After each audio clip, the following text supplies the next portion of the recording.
जिसमें सत्य शब्द से अपने इष्ट को वंदन किया गया है। सत्यम परम धीमहि, किसी इष्ट विशेष का नाम नहीं लिया, कहीं कोई सांप्रदायिकता न फैल जाए। किसी भी देश का व्यक्ति हो, किसी भी भेष का हो, किसी भी भाषा का हो, सभी अधिकारी हैं श्रीमद् भागवत के। और सच मानिए आज दुनिया में ऐसे भी पंथ हैं जो श्रीमद् भागवत महापुराण, गीता आदि इनका भी खंडन किया जाता है, निषेध किया जाता है। ऐसा यदि कुछ कहीं देखने सुनने में आए, दूर से ही प्रणाम कर लेना। द्वेष तो मत करना किसी से, क्योंकि निज प्रभु में देखें जगत, कहीं सन करें विरोध, लेकिन उनके संपर्क में उनसे व्यवहार करने की आवश्यकता नहीं है। दूरी बना लो, दूर से ही प्रणाम। हरिशरणम, घुटने टेक करके दूर से ही प्रणाम कर लो, पास में जाने की जरूरत नहीं है। और घुटने टेकने की क्या आवश्यकता है? बोले इसीलिए आवश्यकता है कि दूर से ही दिखने पर घुटने टेक दिए जाएं तो चल करके जाना तो नहीं पड़ेगा वहाँ तक उनके समीप। इसलिए व्यवहार में भी कहा जाता है कि ऐसों को दूर से ही प्रणाम है। ये सनातन धर्म है सज्जनों। सनातन अर्थात सदा भवः इति सनातनः, था है रहेगा। त्रिकाल सत्य है, ना सतो विद्यते भावो ना भावो विद्यते सतः, उभयोरपि दृष्टोन्तस्तनयस्तत्वदर्शी भी। ये तत्वदर्शियों के द्वारा अच्छी तरह से देखा गया। श्रीमद् भागवत महापुराण, श्रीमद् वाल्मीकि रामायण अथवा तुलसीकृत रामायण एक ही है। और श्रीमद् भगवद गीता और श्री भक्तमाल जी, और पांचवा जो है आज ही चर्चा हो रही थी हमारी प्रवीण भाई से, विनय पत्रिका। गोस्वामी जी की अंतिम कृति है विनय पत्रिका। उसके बाद फिर गोस्वामी जी ने कुछ नहीं लिखा।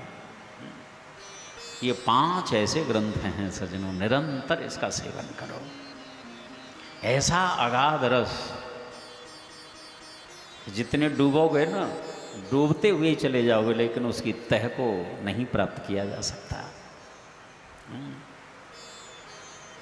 और ऐसी प्यास जगती है कि वो कभी शांत नहीं होती प्यास। बोले ये तो एक रोग लग गया फिर, प्यास लगी और शांत न हो, अतृप्ति बनी रहे, तो ये कैसा? पूज्य गुरुदेव बड़ी अच्छी बात कहते,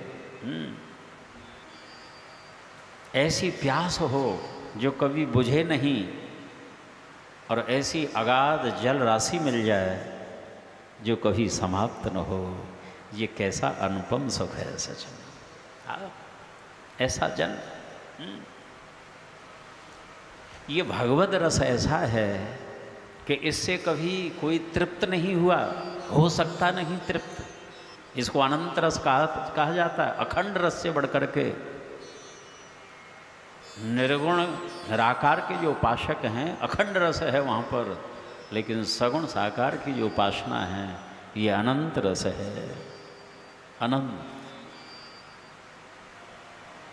कभी प्यास जो है वो तृप्त नहीं होता, और अतृप्त भी नहीं है, अतृप्त भी नहीं है, तृप्त भी नहीं हो सकता। बोले ये कैसी स्थिति? पूज्य गुरुदेव वर्णन करते हैं, स्वामी अखंडानंद सरस्वती जी महाराज कहा करते, बोले तृप्ति में पल पल वृद्धि। तृप्त है लेकिन उस तृप्ति में भी पल पल प्रतिक्षण वर्धमान है वो रस। इससे बढ़कर के कोई सुख हो सकता है? ये सच्चिदानंद सुख होता है सज्जनों। ये संसार तो द्वंदात्मक है, दुखालयम अशाश्वतम। ये शाश्वत नहीं है। संसार की किसी भी घटना को ले लो, कोई भी वस्तु हो, कोई भी व्यक्ति हो, कोई भी कार्य हो, द्वंद्व ही द्वंद्व हैं। जहाँ संयोग है वहाँ विछोह वियोग अवश्य है। किसी भी कार्य का आरंभ है, उसका अंत होता है।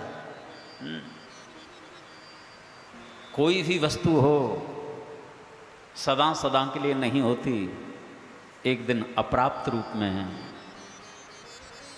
समाप्त हो जाती। किसी भी घटना को लेकर के यदि हमको हर्ष होता है तो हर्ष का उल्टा क्या है? विषाद। विषाद भी होगा ही सांसारिक घटनाओं को लेकर के। यदि हम सुखी होते हैं तो दुखी भी होना ही पड़ेगा। यदि मान है तो अपमान का भी सामना करना पड़ेगा। लाभ है, व्यापार करते हैं हम, व्यवसाय करते हैं, लेकिन ऐसा नहीं कि लाभ ही लाभ हो, हानि भी सहनी पड़ती है। जन्म है तो मृत्यु ही सुनिश्चित है। द्वंदात्मक है संसार। संसार में जितने भी शब्द हैं सबके विलोम माने उल्टे शब्द होते हैं, लेकिन आनंद शब्द का कोई उल्टा है, विलोम शब्द है? हमने तो सुना नहीं आज तक। हाँ, एक व्यक्ति कह रहा था कि निरानंद, निर तो उपसर्ग है, तुमने अलग से जोड़ दिया उसमें। शब्द तो आनंद ही है, आनंद एक है। इसलिए श्रीमद् भागवत का शुभारंभ सच्चिदानंद रूप आया है, यहीं से होता है सच। श्री हरि।